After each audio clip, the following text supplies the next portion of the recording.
The Deep Sea Monitoring Station Delta 7 picked up the anomaly at 300 hours UTC.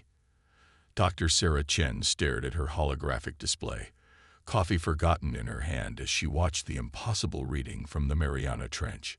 Something had appeared at a depth of 10,000 meters, something that wasn't there 10 minutes ago. "Harrison, are you seeing this?" she called out to her colleague, who was already rushing over from his workstation. The reading showed a perfectly spherical object approximately 50 meters in diameter, composed of an unknown material that seemed to be handling the crushing pressure with ease. "Impossible," Harrison muttered, his fingers flying over the haptic interface. No known material should be able to maintain structural integrity at that depth without showing at least some strain patterns. Before either scientist could theorize further, the sphere began emitting a signal, not through traditional radio waves. Those wouldn't penetrate the ocean depths effectively, but through some form of quantum entanglement communication that their sensors could barely detect, let alone decode. The signal repeated for exactly 17 minutes before the sphere started rising. Military vessels were already converging on the location, but they maintained their distance as ordered. This was first contact protocol now, and everyone knew it. The sphere breached the surface under the watchful eyes of 5 nations' navies, hovering 3 meters above the waves. Its surface rippled like liquid mercury, then transformed into perfect transparency, revealing its occupants. The Etherians, as they would soon be known, were bioluminescent humanoids that appeared to be living underwater inside their vessel. Their bodies were translucent, with visible circulatory systems that pulsed with blue-green light. They had evolved in the crushing depths of their homeworld's oceans, making Earth's deepest trenches feel like shallow pools to them. Dr. Chen was among the first humans to make direct contact, chosen for her expertise in deep-sea biology and her work on theoretical xenobiology. When the Aetherians projected their first communication, a 3-dimensional hologram that materialized in the middle of the UN Security Council chamber, she was there to witness their desperate plea. "We are the Aetherian Collective," the message began, translated through their advanced linguistic systems. "Our civilization faces extinction from entities we cannot fight. We have searched 1,000 worlds, but only your species possesses the unique adaptability we need." The hologram shifted to show their homeworld, Aethera, a planet twice the size of Earth, with oceans 50 kilometers deep. The images that followed made hardened military officers flinch. Massive crystalline structures, beautiful but deadly, consuming entire Aetherian cities. These entities, which they called the Resonance, fed on energy itself, thermal, electrical, even the bioelectric fields generated by living beings. "Our technology is advanced," the Aetherian representative continued, "but we evolved in an environment of absolute stability. We cannot adapt quickly enough to fight an enemy that changes its attack patterns every few days. But you humans," the hologram focused on Earth's history, showing humanity's rise from the ice ages through natural disasters, climate shifts, and every imaginable environmental challenge. "You are creatures of change. You thrive on it. Your bodies can endure pressure variations, temperature swings, and radiation levels that would kill most spacefaring species instantly." The Security Council chamber erupted in murmured discussions. Humanity had always imagined first contact would come from beings far more advanced, who would look down on our violent history and environmental destruction. Instead, here was an ancient civilization asking for help precisely because of those traits they had evolved through necessity. Admiral Helena Reyes, the highest-ranking naval officer present, stepped forward. "You're saying you need our military expertise, our ability to fight." "More than that," the Aetherian responded, its bioluminescence pulsing with urgency. "We need your adaptability, your capacity to innovate under pressure, your biological resilience. The Resonance creates zones of extreme pressure variation, temperature flux, and energy dampening. Conditions that would kill my people instantly, but that your species has already proven capable of surviving." Dr. Chen's mind was already racing with the implications. Humanity's greatest weakness in theoretical space combat scenarios had always been assumed to be our environmental limitations. Yet here was a species that saw those very limitations as strengths, forged through millions of years of surviving on what they considered a death world. The next 48 hours were a blur of diplomatic negotiations, military planning, and scientific exchange. The Etherians shared their technology freely. They had no concept of military secrets, having never needed them before. Their ships could cross galaxies in days, their medical technology could heal almost any injury, and their energy generation systems were centuries beyond anything humanity had dreamed possible. But they couldn't fight. They had no concept of tactical warfare, no experience with adaptive combat strategies, and their bodies were too specialized for their stable deep ocean environment to survive the chaos of modern combat. "We don't just need your warriors," the Aetherian ambassador explained to the hastily assembled Earth Defense Council. "We need your engineers who can repair equipment under combat conditions, your doctors who can perform surgery in the field, your soldiers who can fight in Arctic winters and desert summers with equal skill. We need the species that looked at the most hostile environments on their planet and said, 'We can live there.'" As the council debated humanity's response, Dr. Chen found herself working with the Aetherian scientists, learning about their world and the enemy they faced. The resonance was unlike anything in Earth's scientific records. Crystalline entities that had evolved to consume energy in its purest forms. They had stayed dormant in the depths of space for millennia, until the Aetherians' zero-point energy technology had drawn them out of hibernation. "Your people's history of warfare troubles you," one of the Aetherian scientists observed, noting Chen's expression as she reviewed Earth's military response proposals. "We've spent so long trying to overcome our violent past," she admitted, "and now it might be the very thing that saves another civilization."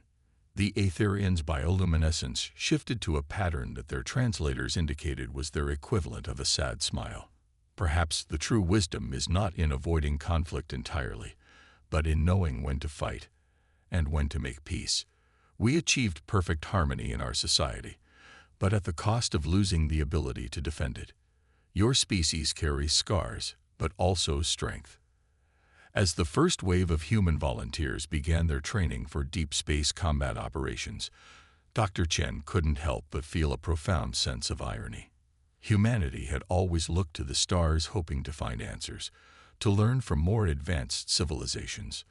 Instead, they found that their greatest contribution to the galaxy might be the very things they had been most ashamed of: their ability to fight, to survive, and to thrive in conditions that other species considered impossible. The resonance was coming, but for the first time since they appeared, the Aetherians had hope. They had found their warriors in the most unlikely place, a species that had never stopped fighting, never stopped adapting, never stopped pushing their limits. Humanity was about to show the galaxy why being a death world species had its advantages.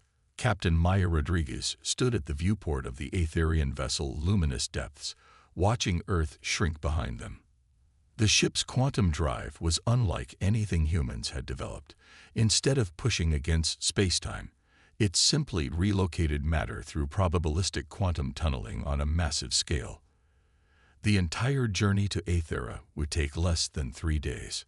Her team of 50 specialists represented humanity's best chance at helping the Aetherians survive. They weren't just soldiers. They were deep-sea welders, high-altitude medics, Arctic survival experts, and radiation cleanup specialists. Every one of them had experience operating in conditions that would kill most humans, let alone the environmentally sensitive Aetherians. Still hard to believe, isn't it? Lieutenant James Cooper joined her at the viewport. The former cave rescue specialist had been handpicked for his experience in operating under extreme pressure situations, both literally and figuratively. "We spend centuries wondering if we're alone in the universe, and when we finally make contact, they need us because we're basically cockroaches." Maya smiled. Highly specialized cockroaches who developed spaceflight. Dr. Chen's latest briefing just came through. Apparently, the Aetherians are still struggling to understand how we can even function with our chaotic biology.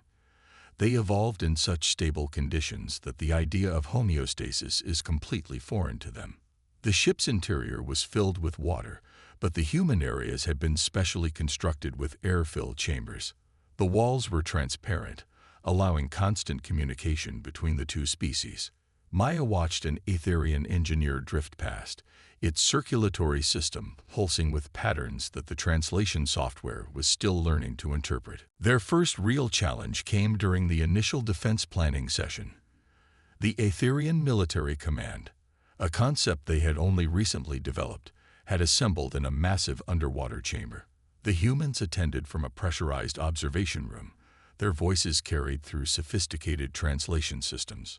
The resonance entities typically approach from multiple vectors, the Aetherian commander explained, their bioluminescence creating complex patterns in the water. They generate localized fields that disrupt our energy shields and create zones of environmental instability. Define instability, Maya requested, already taking notes. Temperature variations of up to 30 degrees, pressure fluctuations that can crush our strongest materials, and energy-draining fields that disable our technology and drain our natural bioluminescence. The commander's lights dimmed with distress. No living being could survive such chaos. Maya and her team exchanged glances. "Commander," she said carefully, "those conditions sound challenging, but they're within human operational parameters. We regularly train in temperature swings of over 50 degrees. Our deep-sea teams handle pressure variations far greater than what you've described." The Aetherian command staff's bioluminescence flickered in patterns that the translators interpreted as disbelief and hope. "You truly believe your people can fight in these conditions?" "Commander, those conditions are nothing compared to what we deal with in terrestrial combat situations," Lieutenant Cooper added. "What we need to focus on is understanding the resonance's tactical patterns. You said they adapt their strategies. Show us how they've evolved." The next several hours were spent reviewing combat footage that left the human team increasingly optimistic. The resonance entities were powerful, but they were predictable in ways that organic enemies never were. They followed energy gradients, always moving toward the highest concentrations of power. Their adaptive capabilities, while impressive to the Aetherians, were nothing compared to the speed at which human military doctrine could evolve. "They're treating it like a physics problem," Maya observed during a private briefing with her team. "They're trying to counteract each of the resonance's abilities with a specific technological solution, but they're not thinking about asymmetric warfare. Because they've never had to." Dr. Chen's voice came through their comm system from Earth. She had been coordinating the scientific aspects of the mission. "Their entire civilization is built on harmony and predictability. The concept of using an enemy's strength against them is completely foreign." The first practical demonstration of human tactical thinking came during a training exercise. The Aetherians had set up a simulation of a resonance attack on one of their civilian habitats. They expected the humans to focus on evacuation procedures. Instead, Maya's team showed them how to turn their environment into a weapon. "The resonance follows energy gradients," Maya explained as her team set up a series of modified Aetherian power cells. "So we create false gradients, lead them where we want them to go. Then we can trap them in contained areas where their environmental disruption can't harm civilian populations." The Aetherians watched in fascination as the humans demonstrated combat techniques that would have been suicidal for their own species. The human teams moved through rapidly changing pressure zones, used the temperature variations to create convection currents that disrupted the resonance's movement patterns, and showed how to fight even when primary energy systems were drained. But the most valuable lesson came from an unexpected source. During a rest period, an Aetherian engineer observed a group of humans engaged in what they initially thought was a combat ritual. It took several minutes for the translators to explain the concept of play fighting. "You practice combat for enjoyment." The engineer's confusion was evident in their light patterns. "It's how we learn," Cooper explained, helping up the junior officer he'd just been sparring with. We simulate different scenarios, try new techniques, push our limits in safe conditions. It's not just about the physical practice. It's about learning to think tactically under pressure. This revelation led to a fundamental shift in how the Aetherians approached combat training. They began to understand that humanity's advantage wasn't just their physical adaptability. It was their mental flexibility, their ability to find enjoyment in challenge, their drive to constantly improve and adapt. As the first week of training drew to a close, Maya received an urgent message from the Aetherian High Command. Long-range sensors had detected a massive resonance formation heading toward one of their outer colonies. They would arrive in less than 10 days. "Are your teams ready, Captain Rodriguez?" the commander asked, their bioluminescence pulsing with what she had learned to recognize as anxiety. Maya looked at her people, engineers checking their modified pressure suits, medics adapting their equipment for underwater deployment, tactical specialists running combat simulations. They had trained for this their entire lives without knowing it.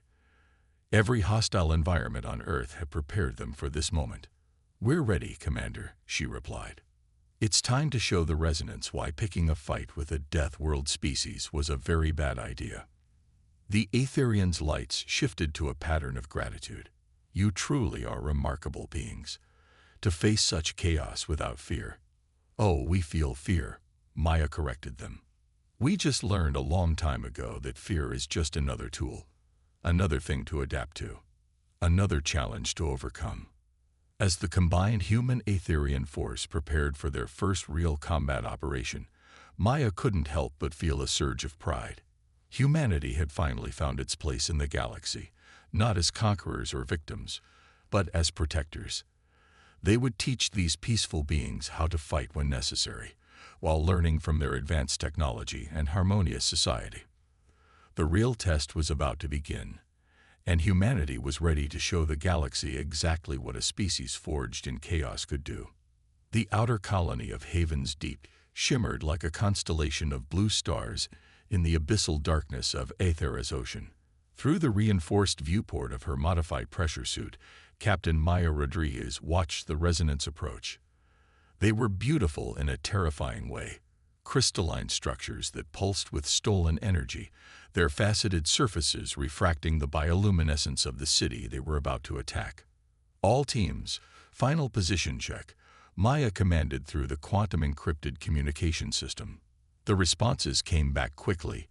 50 human operators spread across key defensive positions, each leading teams of newly trained Aetherian defenders. "Captain," Lieutenant Cooper's voice crackled through the comm. "Long-range sensors are picking up something odd. These formations are different from the training simulations. They're moving in some kind of synchronized pattern." Dr. Chen's voice joined the channel from the command center. "The Resonance is evolving faster than we anticipated. They're demonstrating collective behavior now, sharing energy and information across their crystalline matrices." Maya watched as the first wave of crystalline entities approached the outer defense perimeter. The trap they had prepared was elegant in its simplicity, a series of high-energy decoys designed to draw the Resonance into carefully prepared killing zones. But something was wrong. "They're not taking the bait," Maya realized with growing dread. "All teams, fall back to contingency positions. They've adapted to our tactics before we even engage." The Resonance entities surged forward, ignoring the energy lures completely. Instead, they began to emit complex harmonic frequencies that made Maya's suit sensors scream in protest. Around her, the Aetherian defenders started to falter, their bioluminescence flickering erratically. "They're using our own energy signatures against us." Dr. Chen's voice was tense with realization. "The patterns they observed during our training exercises, they learned from them." Maya watched in horror as sections of Haven's Deep began to go dark. The Resonance wasn't just attacking randomly anymore. They were targeting critical infrastructure with surgical precision. They had learned strategy from observing the human Aetherian preparations. "All human teams, switch to acoustic damping protocols," Maya ordered, remembering their deep-sea combat training. "Aetherians, fall back to the inner sanctums. We'll hold them here. The human teams deployed sonic disruptors, technology originally designed for underwater demolition work on Earth. The weapons were barely effective, but they bought precious time for the Aetherian civilians to evacuate deeper into the city. Lieutenant Cooper's team was the first to make a crucial discovery. Captain, when we hit them with multiple frequencies simultaneously, they show signs of structural instability. It's like they can't maintain their crystalline form under complex acoustic stress. Dr. Chen's excitement was palpable even through the comm system. Of course, they evolved in the silence of deep space. Their molecular structure isn't adapted to handle chaotic sound waves. Cooper, transmit your sonic weapons frequency patterns to my terminal. But the discovery came at a terrible cost. As Cooper's team pressed their advantage, a massive resonance entity emerged from the darkness. It was larger than any they had encountered before, a living cathedral of crystal and light. With a pulse of energy that overloaded their sensors, it shattered the human team's protective barriers. Cooper, get out of there. Maya screamed, already moving to assist. But she knew she was too far away. Negative, Captain. Cooper's voice was steady despite the situation. We've got civilians behind us still completing evacuation. Besides, there was a grim smile in his voice. I think we can take this bastard with us. Before Maya could respond, Cooper's team activated their suit's power cores to maximum output. The energy signature drew the massive resonance entity toward them like a moth to flame. As it approached, they triggered their sonic weapons at maximum power, not just their handheld units, but the acoustic generators built into their suits. The explosion was silent in the depths, but Maya felt it through her suit's vibration sensors. When the water cleared, both Cooper's team and the massive resonance entity were gone. But the data they had gathered in those final moments was transmitting to Dr. Chen's computers. Captain. Chen's voice was thick with emotion. Cooper's team found the key. The resonance entities have a fundamental weakness to certain harmonic frequencies. Their crystalline structure can't maintain cohesion when exposed to specific sound patterns. We can use this. Maya allowed herself one moment of grief for Cooper and his team before squaring her shoulders.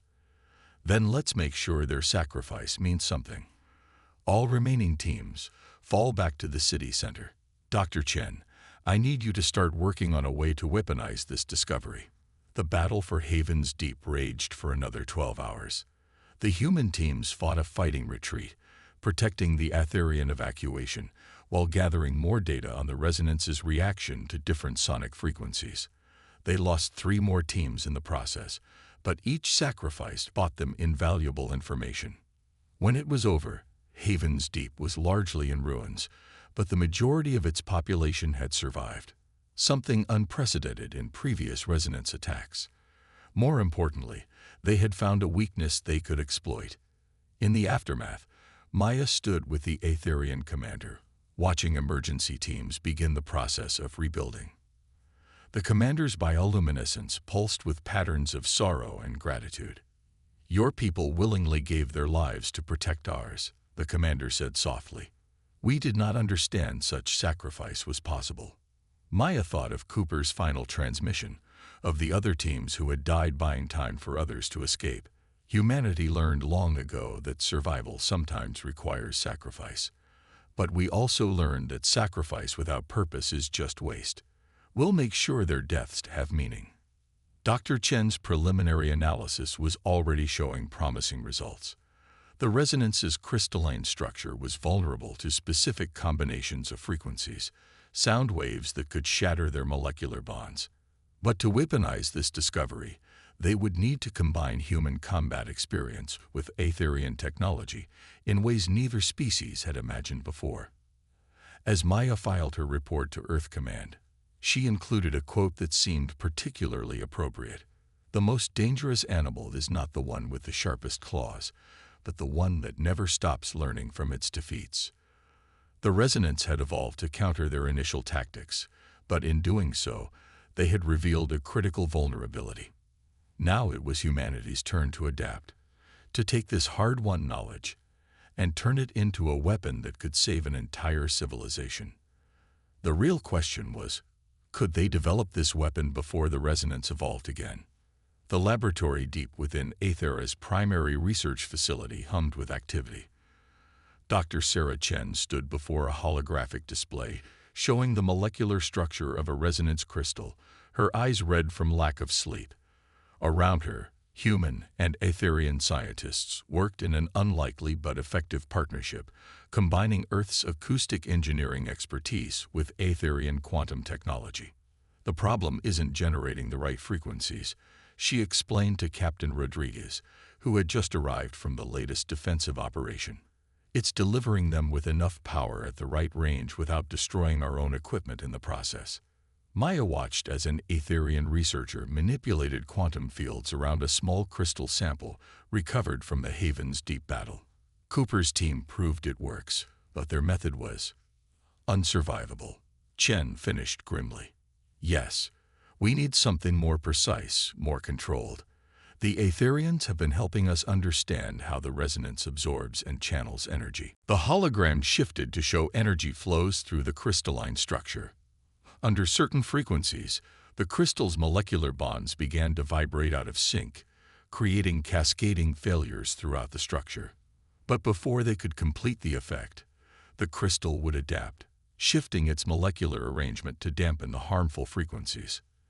They're learning faster than we can develop countermeasures, Maya observed, seeing the problem immediately. Not exactly. A new voice joined them. Dr. Kenzo Yamamoto, Earth's leading expert in quantum harmonics, approached the display. They're not learning.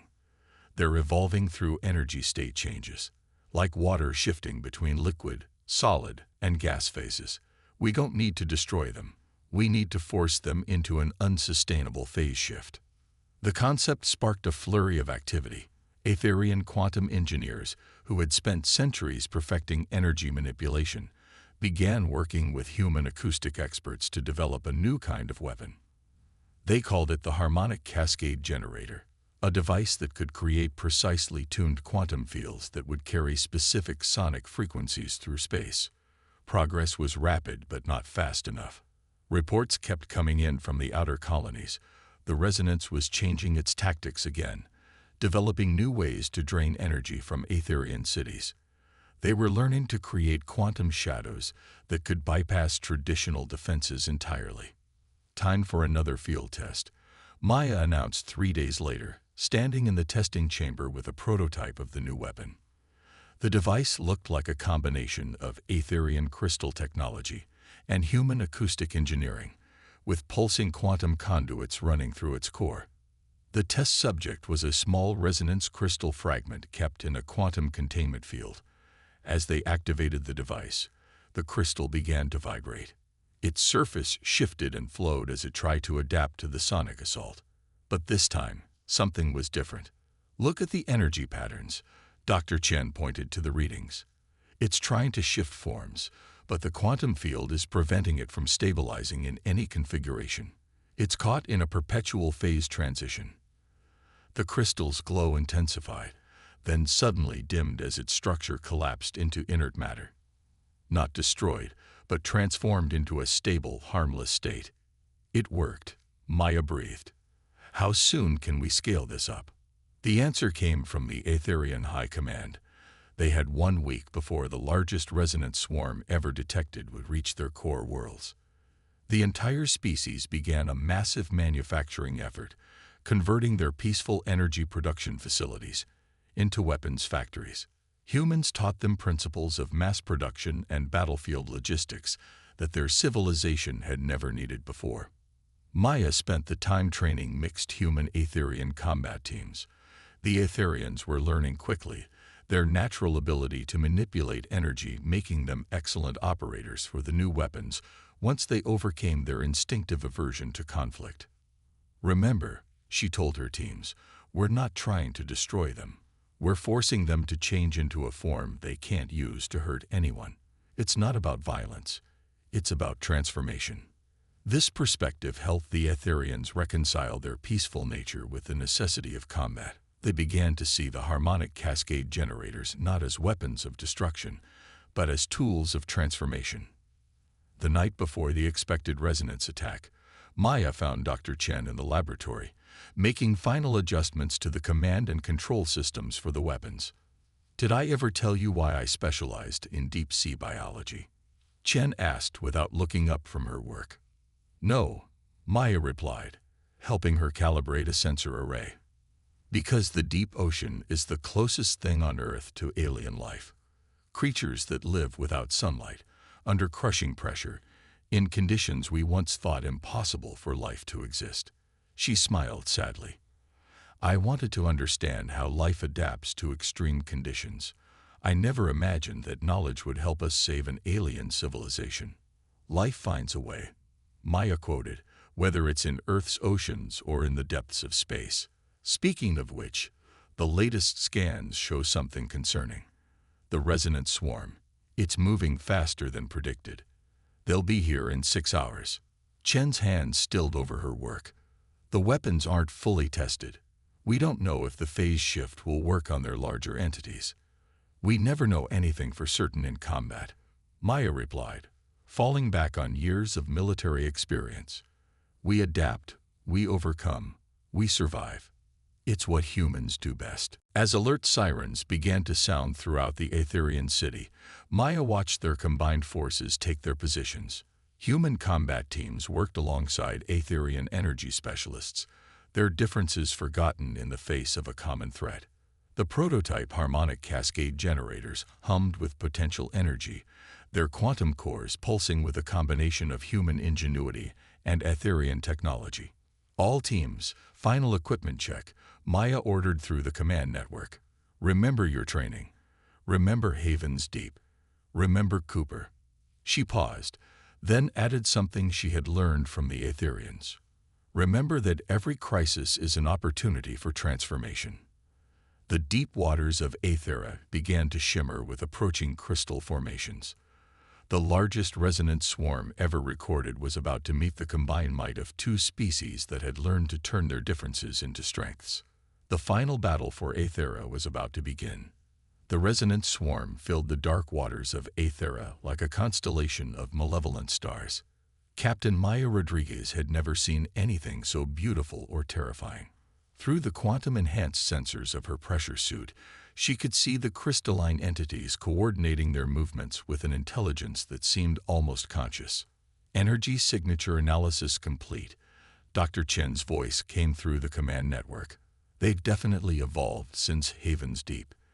Their molecular structure is more complex, more resistant to simple harmonic disruption." "Then it's a good thing we're not using simple harmonics anymore," Maya replied, watching as the combined human Aetherian defense force took their positions around the capital city. The harmonic cascade generators were arranged in a three-dimensional grid pattern, their quantum cores pulsing in sync. The Aetherian High Commander's bioluminescence flickered with determination as they addressed the defending forces. "Today, we stand together not just to defend our world, but to prove that different species can become stronger through unity." The resonance seeks to consume all forms of energy, but they have never encountered the energy of cooperation. The first wave of crystalline entities approached the outer defense perimeter. They moved differently now, forming complex geometric patterns that seemed designed to disperse any single-point energy attack. But that wasn't what the defenders had planned. "All teams, initiate Cascade Sequence Alpha," Maya ordered. "Remember your training. Let them come to us." The harmonic cascade generators activated in sequence, creating overlapping fields of quantum-carried sound waves. The effect wasn't immediately visible, but Maya's sensors showed the resonance entities beginning to experience molecular stress. They tried to adapt, their crystalline structures shifting and flowing. But this time, they couldn't find a stable form. "It's working," Dr. Chen reported excitedly. "The quantum fields are preventing them from achieving stable phase transitions. They're caught in a perpetual state of transformation." But the resonance wasn't finished.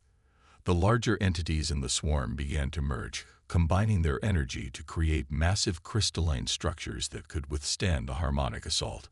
They towered over the defensive positions like mountains of living crystal, their surfaces refracting the bioluminescence of the city into dazzling patterns.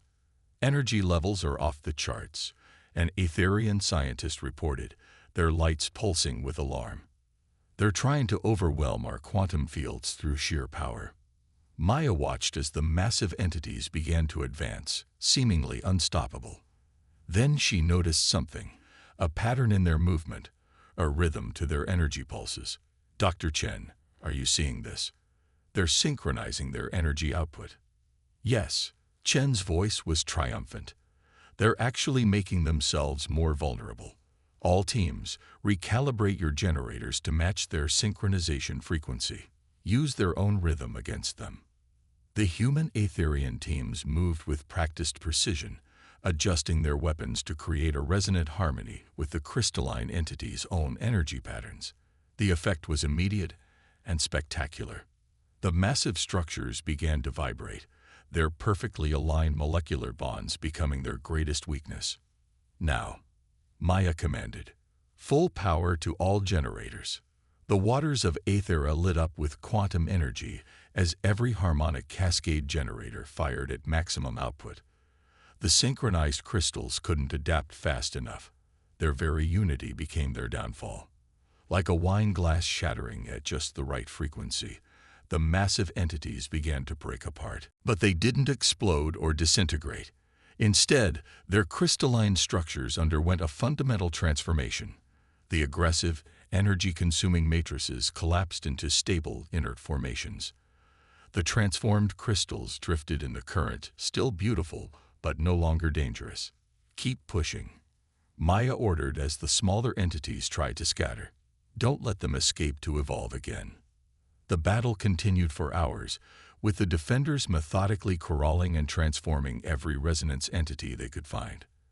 The human teams displayed their characteristic adaptability, adjusting tactics on the fly as the resonance tried different strategies. The Aetherians provided precise energy control and coordination, their natural affinity for harmony making them excellent operators for the quantum technology. Finally, the waters grew still. The last of the resonance swarm had either been transformed or had fallen into deep space, their numbers too few to pose a significant threat. The combined defense force had achieved what neither species could have done alone. In the aftermath, Maya stood with the Aetherian High Commander, watching recovery teams collect the transformed crystals for study. The once dangerous entities now had potential applications in quantum computing and energy storage, turned from destroyers into tools for progress. Your people have changed us, the commander said, their bioluminescence creating patterns of gratitude and reflection. We thought we had achieved perfection through harmony, but you showed us that true strength comes from diversity and adaptation. And you've changed us too, Maya replied. Humans have always seen our capacity for violence as a necessary evil, something to be ashamed of. You helped us understand that it's not about violence. It's about the will to act, to protect, to transform. Dr. Chen joined them, carrying data readings from the battle. The resonance entities weren't evil, she observed. They were just following their nature, consuming energy to survive. But they couldn't understand the most powerful energy of all, the energy created when different species work together. The victory marked more than just the salvation of the Aetherian civilization. It represented a new chapter in galactic history. The Aetherians began incorporating aspects of human adaptability into their society, while humanity gained access to advanced technology and a deeper understanding of harmony and cooperation. Research teams were already studying the transformed resonance crystals, learning how to use their unique properties for peaceful purposes. The very entities that had threatened to destroy civilization were being transformed into tools to advance it. What happens now? Maya asked as they watched the first transport ships from Earth arrive, carrying diplomats and scientific teams, eager to strengthen the bonds between their species. The Aetherian commander's lights shifted to a pattern that the translators had learned to interpret as hope. Now we build something new, something that takes the best of both our species. The resonance taught us that evolution isn't just about survival. It's about transformation. And together, we can transform the galaxy. As Maya looked out over the recovering city, she thought about how far both species had come. Humans had found a way to use their warrior nature to protect rather than destroy, while the Aetherians had learned that true peace sometimes required the strength to defend it. The stars above Aethera's oceans seemed brighter somehow, full of possibility. Two species from vastly different worlds had proven that the greatest strength lies not in perfection, but in the willingness to change, to learn, and to grow together. And somewhere in the deep waters, the transformed crystals glowed with a new kind of energy, not the hungry light of consumption, but the steady radiance of transformation and hope.